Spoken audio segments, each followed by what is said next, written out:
Foucault amplifies on what he has said and states that he will not reject outright the categories provided to him by history.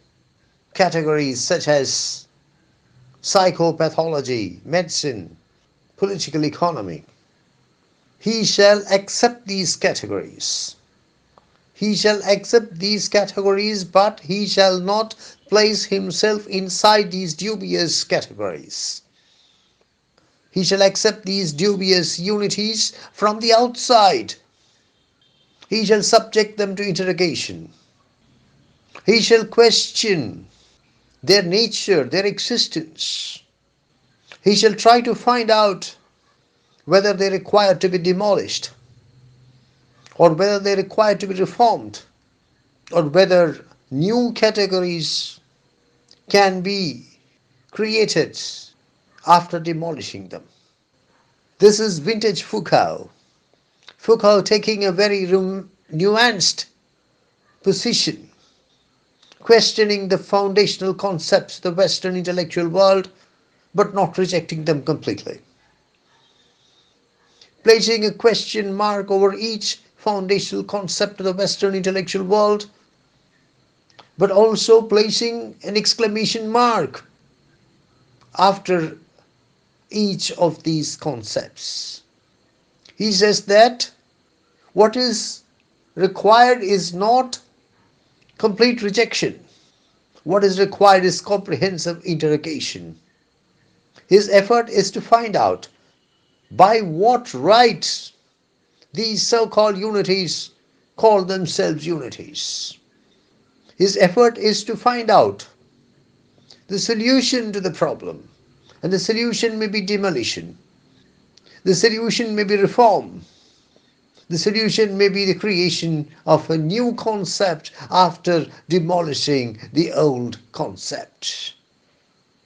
Foucault now warns us against confusing what he has in mind as part of the project and two other very different things. What Foucault has in mind is, to put it very simply, a pure description of discursive events.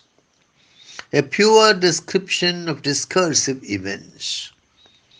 This is not, Foucault wants us, analysis of language. It is true that there cannot be language without a corpus of statements. There cannot be language without a set of discursive facts. But what we have to do is a pure description of discursive events. The difference between this and language analysis is significant. In language analysis, we try to find out which statement was made according to which rule. But in discursive analysis, we ask why a particular statement has appeared rather than another statement. We try to find out why a statement has come into being instead of another statement. Similarly, a description of discursive events is opposed to the notion of the history of thought. Again, it is true that there cannot be thought except through statements. There cannot be thought except through discourse. But in the history of thought, we are concerned with the intention. We are concerned with what is attempted to be conveyed. Far from this, what Foucault has in mind is a pure description of discursive events, is an attempt to grasp the statement, the discursive statement, in the specificity of its occurrence. Foucault concedes that we have to ask ourselves what purpose is served, what ultimate purpose is served by the suspension of the accepted unities. He says that there is no point in carrying out the suspension of the accepted unities if we interrogate them or pretend to interrogate them and then finally return to them. Far from that, if we carry out an erasure of the accepted unities, benefits will certainly flow from the same. The systematic erasure of all given unities restores to the statement, restores to the statement the specificity of its occurrence.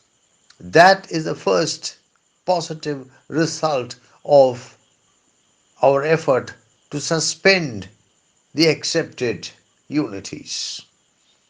The systematic erasure of all given unities restores to the statement the specificity of its occurrence. What is important to Foucault is the discursive statement. But under normal circumstances, the discursive statement is unnaturally, artificially, falsely merged into the unity which is generated, and the discursive statement never strikes us as significant.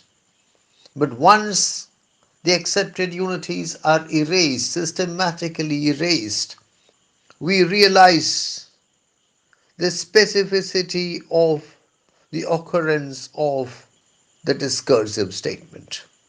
Similarly, the suspension of the accepted unities highlights discontinuity. That discontinuity which creates cracks in something as small as a statement, in something as simple as a statement.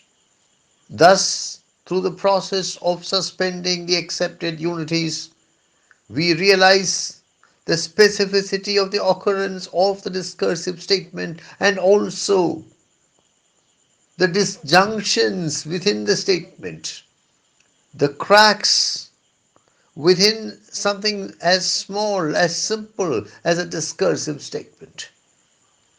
What is important to Foucault is the discursive statement, not the concept, not the category, not the unity. All these have been effectively challenged by Foucault in this essay. What is strange about the discursive statement? I think I've said it already. Discursive is the adjective or the noun discourse. Discursive statement is the statement in a discourse. Foucault admits that the discursive statement is a strange event. It is linked to writing, to the articulation of speech, and at the same time it has a residual existence in memory, in books, in electronic records. The discursive statement, like any other event, is unique and yet subject to transformation. Finally, the discursive statement is linked not only to the situation which provoked it, but also to the statements that precede and follow it.